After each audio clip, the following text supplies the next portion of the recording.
ఆయన చెప్తారు, ముందు తెలిసిన ప్రభు ఈ మందిరం ఏదో ఇట్లుంచేనా మందమతిని అనేసి.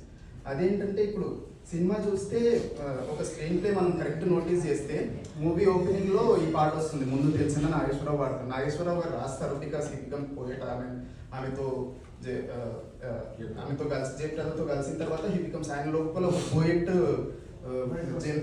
ఉదయిస్తాడు అన్నమాట. తర్వాత ఆయన ఇట్లాంటి బ్యూటిఫుల్ పోయిటరీ రాస్తాడు, ముందు తెలిసిన ప్రభు అని జయప్రద గారు పాడతారు. సో మనం ఆ స్క్రీన్ ప్లే కరెక్ట్ నోటీస్ చేస్తే ఈ పాట తర్వాతనే ఆయన చనిపోతాడు నెక్స్ట్ సెకండ్. సో ఇదేంటంటే ముందు తెలిసిన ప్రభు ఈ మందిరం ఏదో ఇటులుంచేనా మందమతిని అంటే మనకు ఒక క్వశ్చన్ ఉంటుంది, యాక్చువల్గా అక్కడ ఆన్సర్ ఉండదు క్వశ్చన్ సినిమాలో, కానీ ఈ పాటలో ఉంటుంది ఆన్సర్. ఏంటంటే ఆయన క్లియర్గా డిక్లేర్ చేసేసిండు, మందమతిని నేను ఈ బాడీని ఇట్లా ఉంచేటోని కాదు కదా, ముందు తెలిసి ఉంటే నువ్వు